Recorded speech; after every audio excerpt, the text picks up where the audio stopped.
청취자 여러분, 만약에요, 여러분이 진짜 막 최첨단 보안 시스템이 다 갖춰진 엄청 튼튼한 성에 살고 있다고 한번 상상을 해보시죠.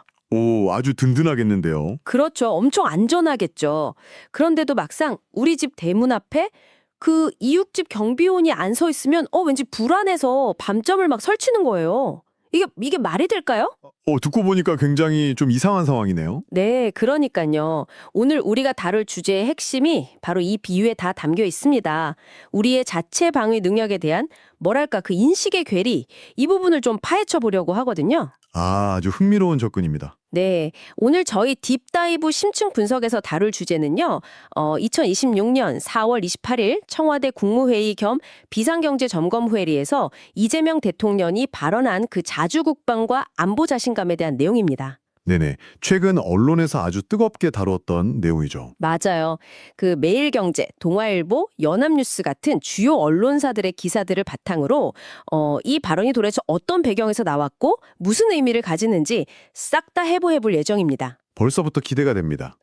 그리고 본격적으로 시작하기 전에 청취자 여러분께 꼭 아주 명확히 짚고 넘어가야 할 필수 공지사항이 하나 있습니다. 네. 그 중립성 관련된 부분이죠. 맞습니다. 저희는 이 발언이 담고 있는 어떤 특정 정치적 견해나 진영 논리를 절대 지지하거나 반대하지 않습니다. 근데 철저하게 거리를 두는 거죠. 그렇죠. 오직 제공된 언론 보도 자료의 사실관계, 그리고 그 발언의 실질적인 의미를 객관적으로 전달하고 분석하는 데만 딱 집중할 겁니다. 정치적 색안경은 완전히 빼고 간다는 점 다시 한번 강조 드립니다. 네, 아주 중요한 포인트입니다. 오직 팩트와 안보적 맥락만 보는 거죠. 좋습니다. 자, 그럼 이 내용을 한번 풀어볼까요? 네, 바로 들어가시죠. 일단 이재명 대통령이 언급한 구체적인 숫자들부터 좀 봐야 할 것 같아요. 기사 보면서 저 진짜 깜짝 놀랐거든요. 저도 그 지표들 보고 새삼 다시 놀랐습니다. 그러니까 주한미군을 제외하고도 한국의 자체 군사력이 무려 세계 5위 수준이래요. 게다가 연간 국방비 지출이 북한 1년 총 GDP의 1.4배에 달한다는 거예요. 네, 북한 전체 경제 규모를 훌쩍 뛰어넘는 금액을 국방에만 쓰는 거죠. 심지어 방위산업 수출은 세계 4위라고 하더라고요. 아니, 이 정도면 진짜 어마어마한 그 하드웨어의 자신감 아닙니까?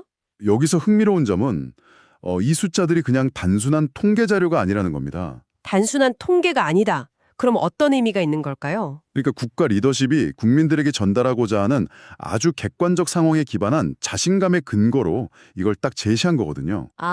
막연하게 우리 강하다 이게 아니라 수치로 증명을 해버린 거네요. 맞아요. 과거에 우리가 좀 국방력이 약하고 어려웠던 시절에서 완전히 벗어나서 이제는 경제력이나 훈련도, 군의 사계면에서 북한을 압도적으로 앞서고 있다는 걸 정부가 공식적으로 선언한 셈입니다. 확실히 듣고 보니 그 메시지가 확 와닿네요. 근데요, 제가 여기서 약간 딴지를 좀 걸어보자면요. 네, 어떤 부분이죠? 비유를 하나 들어볼게요. 우리가 막 엄청 비싸고 최고급인 골프채를 새로 샀다고 쳐요. 그렇다고 누구나 갑자기 타이거 우즈가 되는 건 아니잖아요. 그렇죠. 장비빨만으로는 안 되죠. 제 말이 그겁니다. 무기라는 장비가 훌륭한 거랑 그걸 가지고 실제로 전쟁이나 위기 상황에서 작전을 완벽하게 수행하는 능력은 완전히 다른 문제 아닐까요? 아주 예리한 질문입니다. 실제로 국무회의에서도 비슷한 맥락의 대화가 오갔어요. 오, 진짜요? 네. 안규백 국방부 장관의 답변을 보면요. 정부도 하드웨어뿐만 아니라 소프트웨어, 그러니까 자체적인 군사작전 역량을 엄청나게 신경 쓰고 있다는 게 드러납니다. 기사에서 어떻게 답변했다고 나오나요? 안 장관이 딱 이렇게 말합니다. 매 분기별로 작전성 검토를 새로 업데이트하고 계속해서 연구개발 중이라고요. 분기별로요? 1년에 4번씩이나요? 맞습니다. 이게 무슨 뜻이냐면 단순히 좋은 무기를 사놓고 창고에 쌓아두는 게 아니라는 거죠. 변하는 안보 환경에 맞춰서 우리 군 스스로 작전 계획을 끊임없이 시뮬레이션하고 다듬고 있다는 겁니다. 그러니까 골프채만 좋은 걸 산 게 아니라 타이거 우즈의 스윙 폼까지 매 분기마다 분석해서 우리 몸에 맞게 훈련을 하고 있다는 거네요. 오, 아주 찰떡 같은 비유네요. 정확합니다. 좋네요. 하드웨어랑 소프트웨어가 같이 간다는 거. 자, 그런데 여기서 정말 흥미로운 부분은요. 물리적인 국방력은 이렇게 이미 세계 최상위권인데 네네. 국민적이나 뭐 사회적인 인식은 왜 거기에 미치지 못하는가? 바로 이 괴리감입니다. 아, 심리적인 부분으로 넘어가는군요. 네, 기사를 보면 이 대통령이 이런 말을 해요. 왜 자꾸 외국 군대 없으면 자체 방위가 어려운 것 같은 불안감을 갖느냐? 그리고 국가는 스스로 지켜야지 왜 의존하느냐? 이렇게 강하게 묻거든요. 네, 아주 직설적인 발언이었죠. 이게 참, 저도 뉴스 볼 때 막연하게 불안할 때가 있거든요. 솔직히 국민들 마음속에 그런 불안감이 좀 남아 있잖아요. 그렇죠. 사실 안규백 장관도 그 회의에서 일부 세력이 그런 불안감을 선동하고 부추기는 경향이 있다, 이렇게 보고를 했습니다. 아, 선동하는 경향이 있다고요? 네. 그래서 이 대통령이 이런 객관적인 안보 상황을 국민들께 좀 많이 알려달라, 이렇게 지시를 한 건데요. 이것을 더 큰 그림과 연결해 보면 아주 중요한 의미가 있습니다. 큰 그림이라면 어떤 걸까요? 이게 단순히 안보 정책이나 국방부 홍보 차원이 아니고요. 대국민 인식 전환, 그러니까 일종의 거대한 패러다임 시프트 캠페인에 가깝다고 분석할 수 있습니다. 패러다임 시프트요? 아, 그 예전부터 이어져 온 인식의 틀을 깨버리겠다는 거군요. 맞습니다. 수십 년 동안 우리 사회 기조에 깔려 있던 그 안보 의존적인 프레임 있잖아요. 거기서 완전히 벗어나서 주권 국가로서의 당당함을 강조하려는 현 정부의 핵심 메시지인 거죠. 오, 듣고 보니 이해가 확 되네요.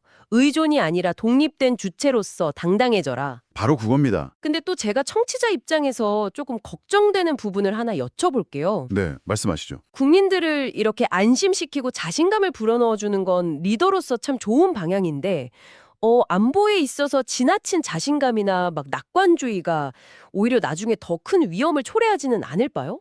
방심하다가 한 대 맞을 수도 있잖아요? 아주 현실적이고 타당한 우려입니다.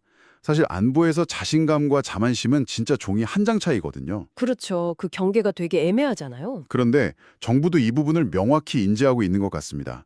이 대통령이 자신감을 강조하면서 동시에 아주 중요한 단서를 하나 딱 붙이거든요. 어떤 단서죠. 앞으로 국방비 지출을 더 늘릴 것이다, 이렇게 덧붙입니다. 아, 안심하라고 해놓고 투자는 오히려 더 늘린다는 거네요. 맞아요. 그러니까 우리의 억지력이 충분하다고 해서 여기서 멈추거나 국방비를 줄이겠다는 게 아니라 만약에 사태에 대비해서 압도적인 격차를 더 벌려놓겠다는 일종의 대비책인 거죠. 와, 오이에서 멈추는 게 아니라 더 확실하게 쐐기를 받겠다는 의지군요. 이거 굉장히 흥미롭네요. 그렇죠. 방심은 절대 하지 않겠다는 메시지가 깔려 있는 겁니다. 좋습니다. 그럼 대화의 흐름을 조금 넘겨볼게요.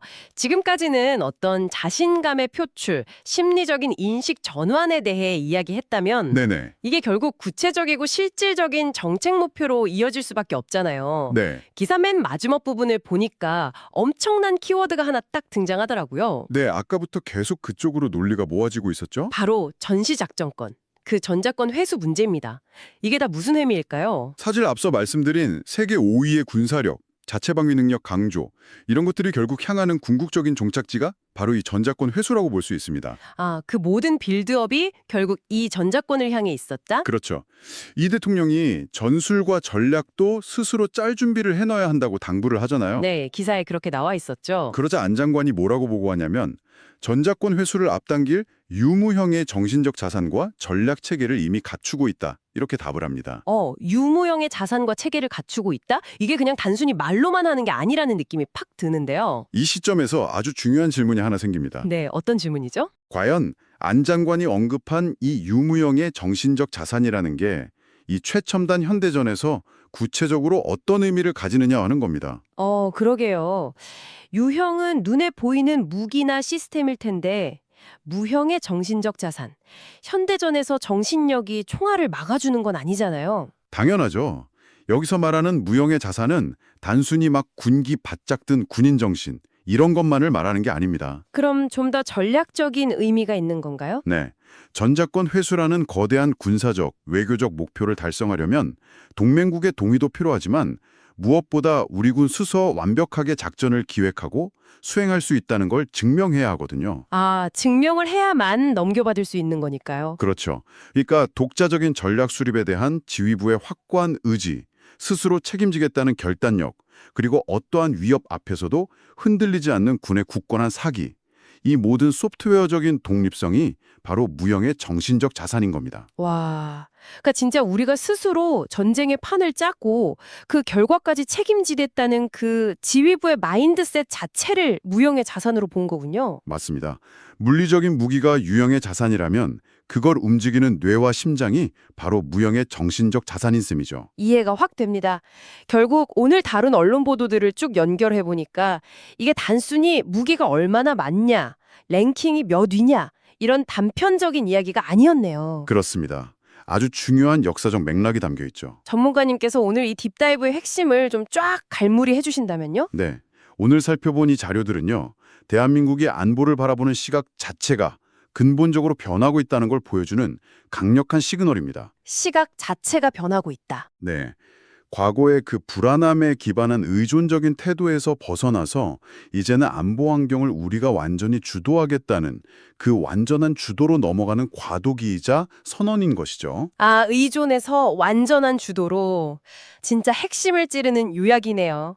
청취자 여러분, 오늘 저희가 나눈 이야기들이 여러분 개인에게도 꽤 큰 의미로 다가갈 것 같습니다. 네, 일상적으로 뉴스를 보는 시각이 좀 달라질 수 있겠죠. 맞아요. 우리가 매일 뉴스에서 막 군사적 긴장감이나 동맹국 관련 소식들을 접하잖아요.